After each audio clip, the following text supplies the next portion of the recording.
ஒரு நல்ல பயிற்சியாளர்கள் வேணும். அதாவது பயிற்சியாளர்கள் வேற, சூதாட்டக்காரர்கள் வேற. பயிற்சி பண்ணி ஒரு குதிரையை அழகாக கொண்டு வர்றது, ஒரு பெரிய கட்டமைப்பை அழகாக கொண்டு வர்றது ஒன்று, அதை வச்சு சூதாடுறது ஒன்று. இப்போ விஜயை வந்து நல்ல ஒரு அழகான நல்ல ஒரு பயிற்சி பண்ணி அவங்க அப்பா நாங்கள் எல்லாரும் இருந்து அதை வளர்த்து அழகாக கொண்டு வந்தாங்க. அவர் நல்ல வளர்ச்சியை உருவாக்கணுங்கிறது எல்லாருக்கும் தெரியும். அதுக்காக கடினமான உழைச்சிருக்கோம், கடினமான போராடி இருக்கோம். இப்போ வந்தவங்க வேணா நாளைக்கு ஒரு 4 வருஷத்துக்குள்ளே வந்தவங்க அதை பண்ணணும் இதை பண்ணணும்னு சொல்லலாம். ஆனால் அவங்க வரட்டும். ஆனால் விஜய் வந்து நல்லபடியாக வழி நடத்தணுங்கிறது எங்களுடைய இது.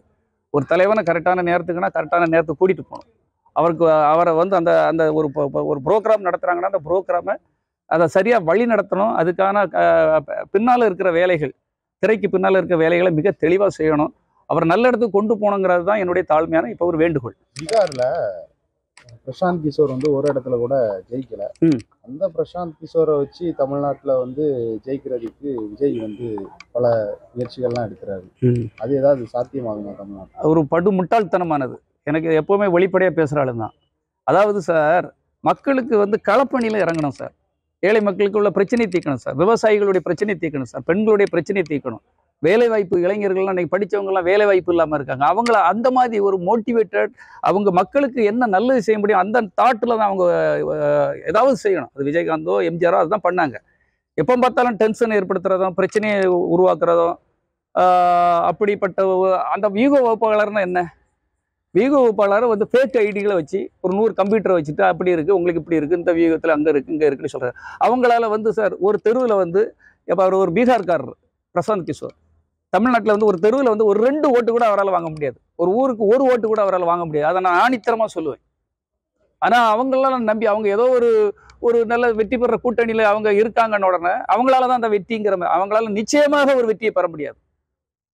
அது வந்து ஒரு அட்டக்கத்தி மாதிரி தான். அது மேலே பறக்கிற பட்டம் மாதிரி தான். எப்போ வேணாலும் அத்துட்டு வந்துடும். ஏன் அவருக்கு 238 தொகுதியில் நின்றுருக்காரு பீகாரில். ஏன் ஒரு தொகுதிகளில் கூட வெற்றி பெற முடியல? ஏன் பல தொகுதிகளில் டெபாசிட் இழந்திருக்காரு? அவங்களுடைய கெப்பாசிட்டியே இதை தான் சார். நீங்கள் வந்து ஏமாந்து இந்த மக்களுடைய பணத்தை அவங்ககிட்ட கொடுக்காதீங்க.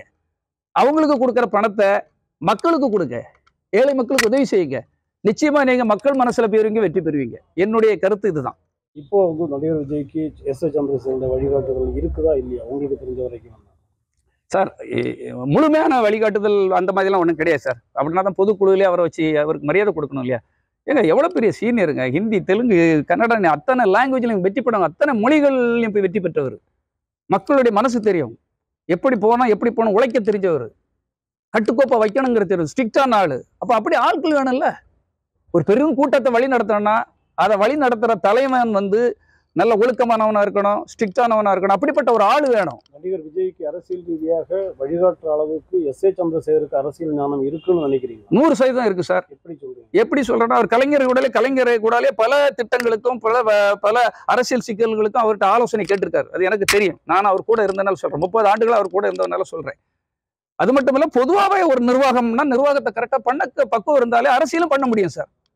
நீ முதல்ல உன் வீட்டை சரி பண்ணணும், அடுத்தால உன் ஊரை சரி பண்ணணும், அதுக்கப்புறம் தான் ஒரு மாவட்டத்தை சரி பண்ண முடியும், அதுக்கடுத்தால தான் ஒரு நாட்டை சரி பண்ண முடியும்.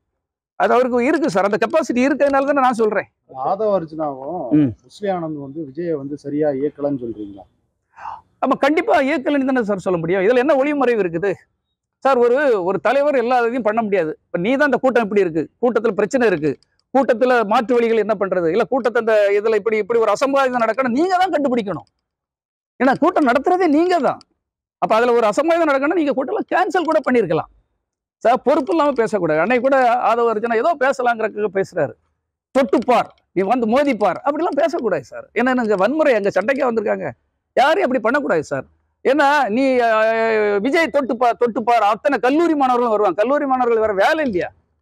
அதுக்கு நம்ம அப்பா அத்தா எல்லாரும் கஷ்டப்பட்டு படிக்க வைக்க அனுப்புறோம் அவங்கள காலேஜுக்கு. தவறான வன்முறையை தூண்டுற மாதிரி தப்பான பேச்சுகள் கண்டிப்பாக பேசக்கூடாது சார். நான் எதனாலும் உண்மையை சொல்லுவேன் சார். ட்ரெண்டை ஃப்ரெண்ட் ஆக்கிக்கோங்க. தந்தி டிவியின் சப்ஸ்கிரைபர்ஸ் அண்ட் ஃபாலோவர்ஸ் குடும்பத்துல நீங்களும் இணையுங்க.